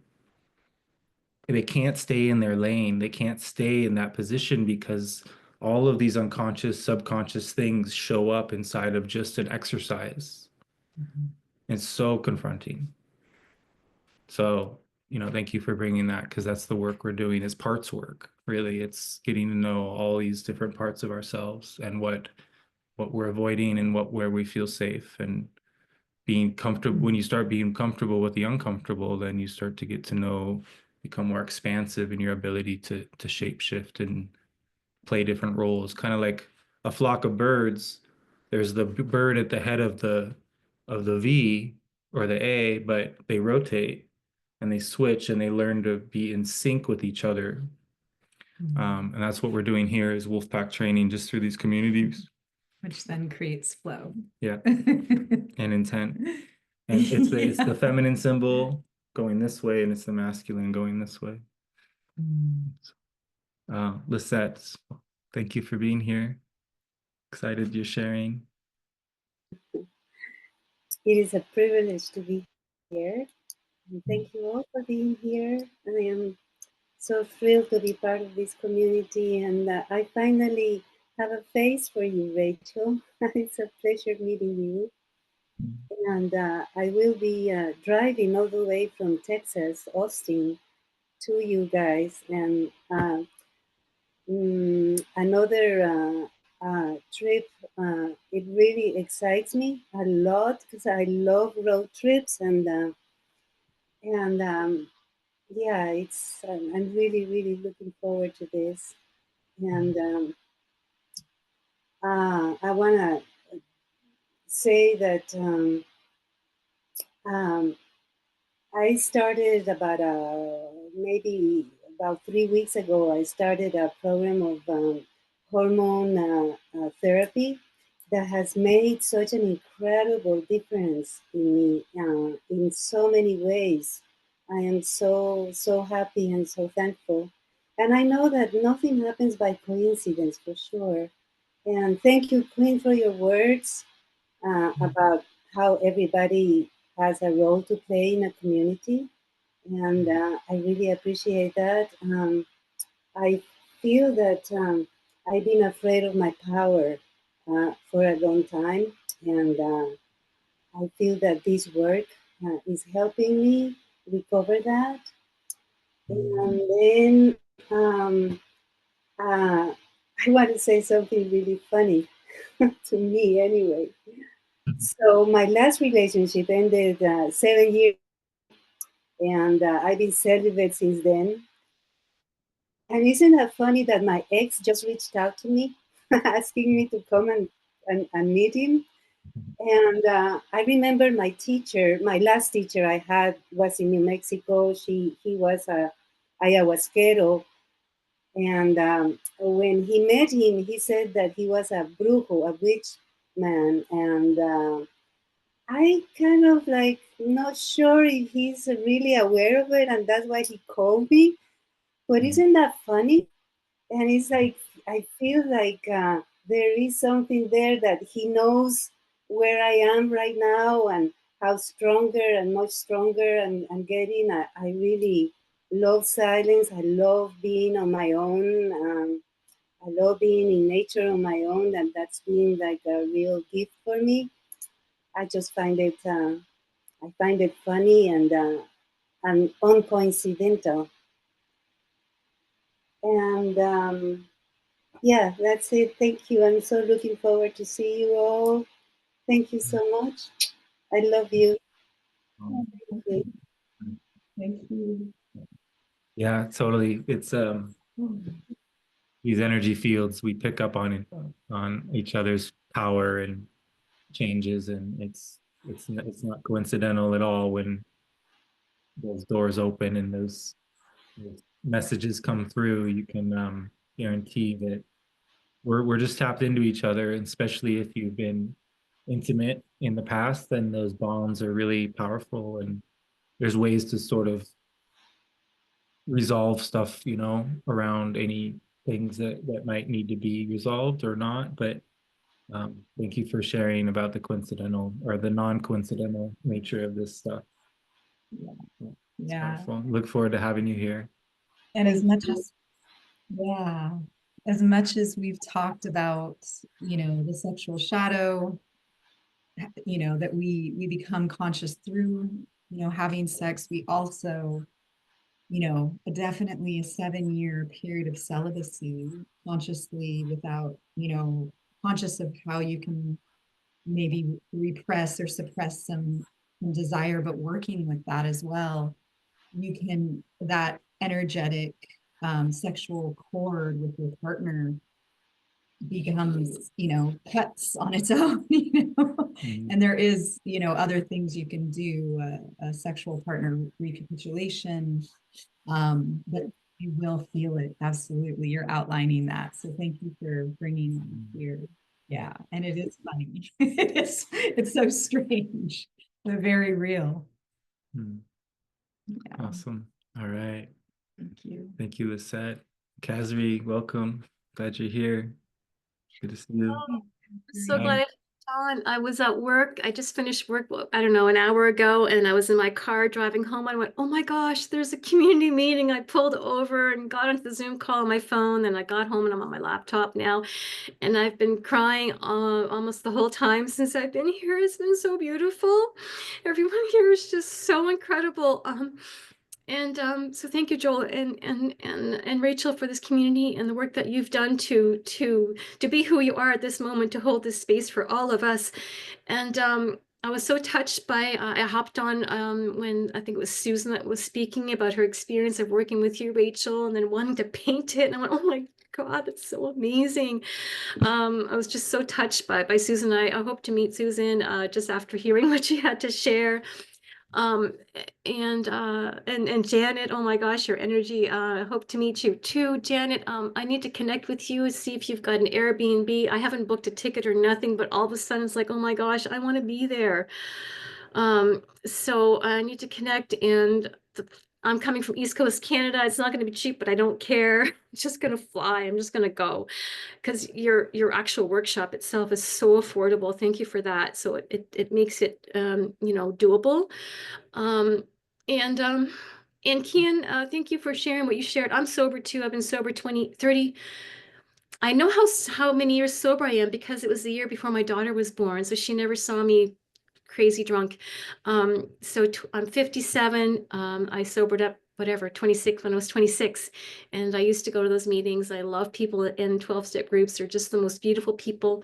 And I'm a dancer as far as I just dance anytime, anywhere I can. Janet, I'm not sure if I'm ready to dance naked in the snow. It's a bit out of my comfort level at this point, but I'm the first one up on the dance floor. I don't care if there's music. I just start dancing. And I come from a place where before I was so shy and introverted, I needed alcohol to be able to even to speak to people in a social setting. So for me to be completely sober and be the first one up dancing, it shows my growth. But just rambling. But the tears, I just wanted to share, Joel. Like Joel knows, I worked with Joel one-on-one a few times, quite a few times, on and off over 3 years since he popped up on a Zoom call one time 3 years ago or 4,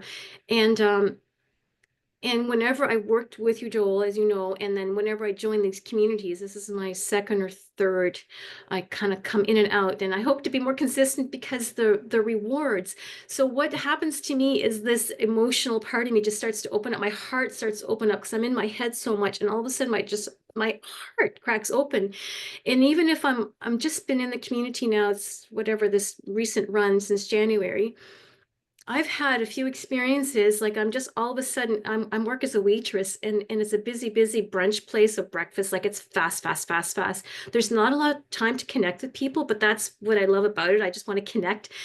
And I've had a couple experiences in the restaurant. It's been so awesome that I'm a grandmother. It's the greatest thing that's ever happened to me. He's 2.5. And so I love to talk to people about being, when I know they're a grandparent too. And if I have the time to connect, it's like they're with their grandchildren. And I just talk to the grandmother. I said, isn't it great being a grandmother? Isn't it the best thing ever? Isn't it like a love that you've never been able to, you've never experienced before in your life? Like we talk about it. So we really connect, and they light up and I light up.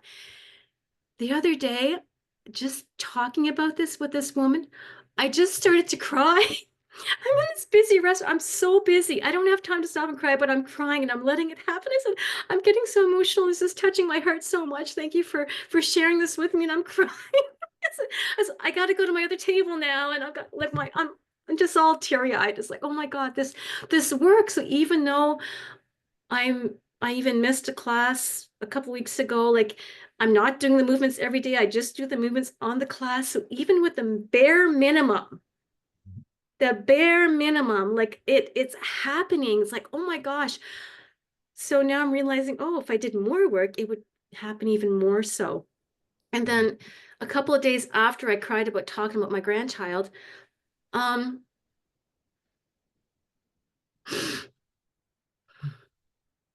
there was an elderly lady just sitting by herself, having her breakfast by herself. I wasn't her waitress. And I just was walking by in my rush and I just saw her. And she just looked so sad. And then I just started to cry again for her and her sadness.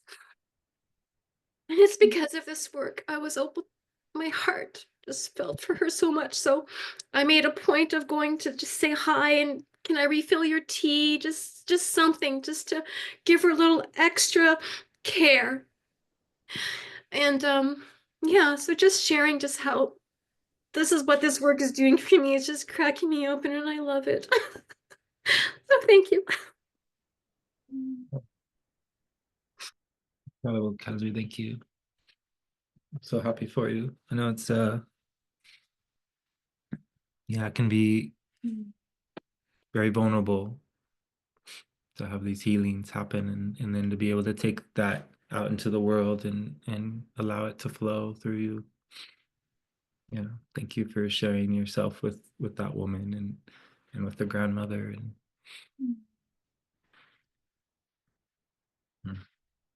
and so glad you could share today, Catherine. Right. Well, Jessica, thank you for being here, Jessica. Yeah, we'll do a last share here and Maybe chat. go from there. Yeah, cool. Hi, hello everyone. Hi, Rachel. It's really nice to see your face and meet you in the Zoom and everybody. Some people in the chat that I see their names and now getting to see your faces from our group right now has been really healing and beautiful. And yeah, I'll keep it brief. But I when you mentioned I hope you dance song, I just said, oh, I have to share. I want to connect. I choreographed a dance to that recently. Well, I guess a couple of years ago for these little girls, and um, it says, "I hope you never lose your sense of wonder."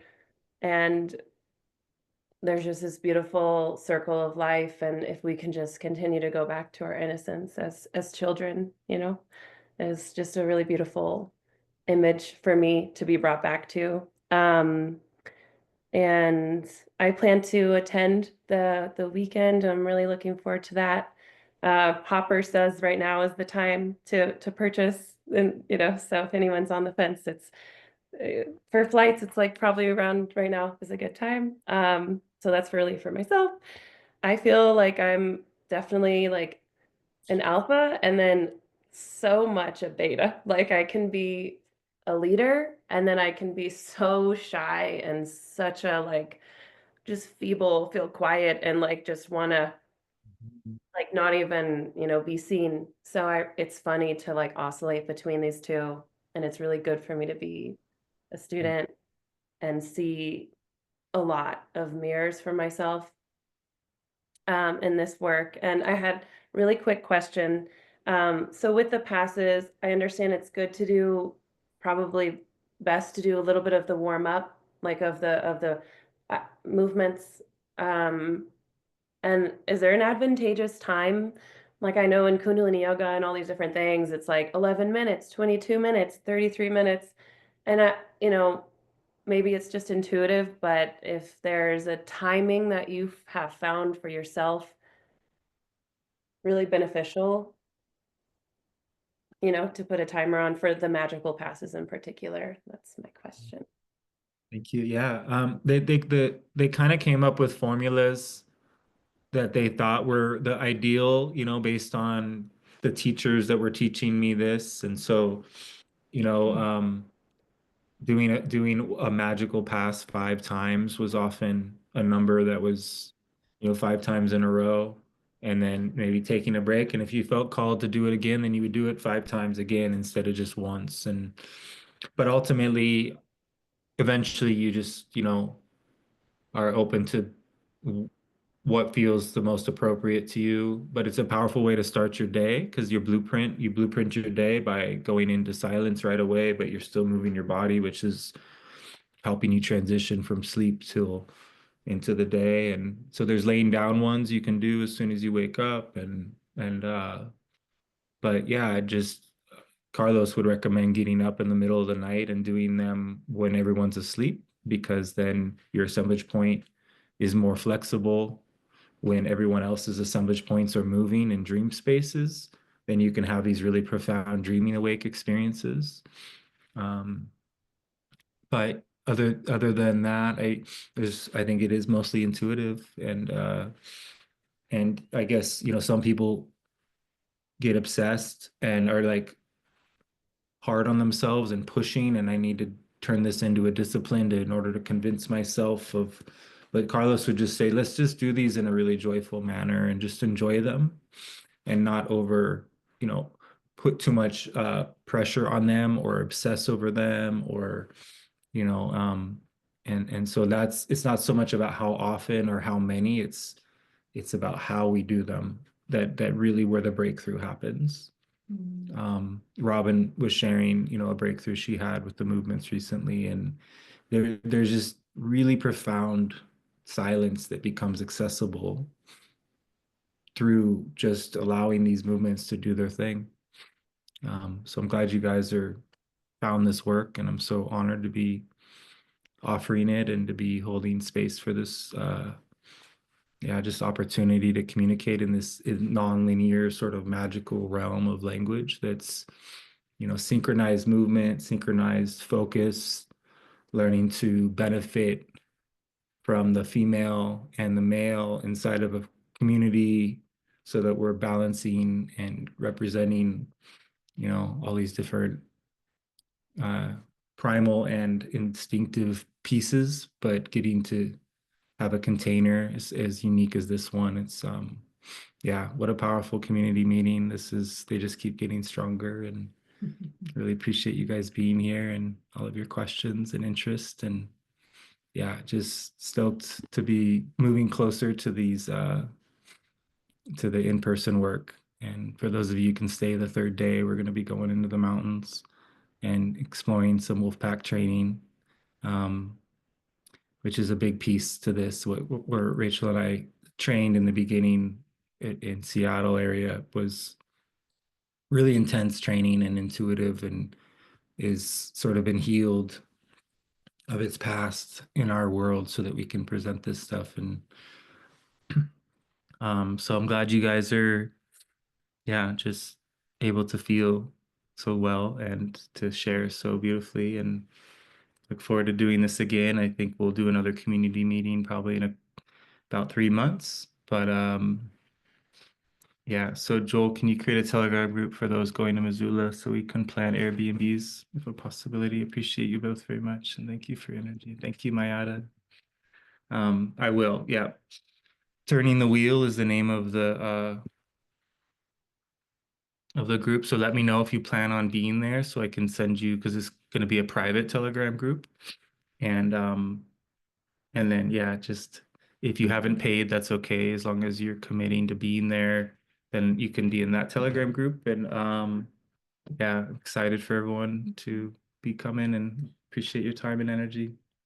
Thank you for all your comments. And it was beautiful to be with you. Some comments were about the grandmother. I think bringing that back in was so touching, Kazri, just how open our hearts can get. We see the generational from the granddaughter, to the elders, and just the respect for the wisdom that gets brought in birth, and then also as developed over time. It can look in so many different ways. So beautiful.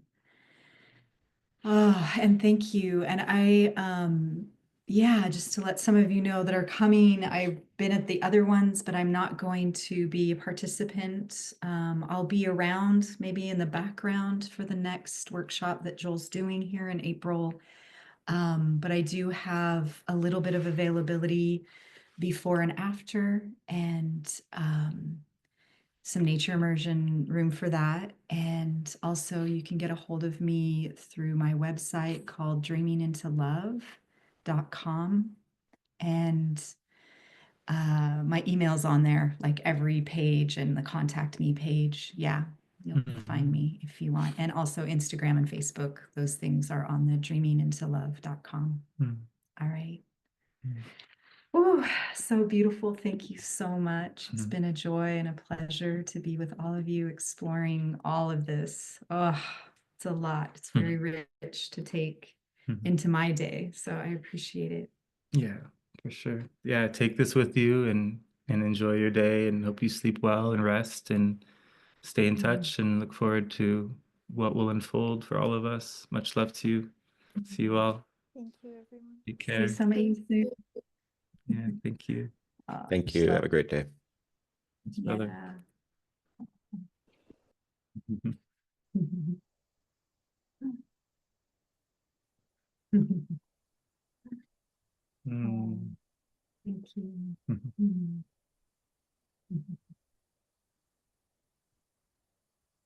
you.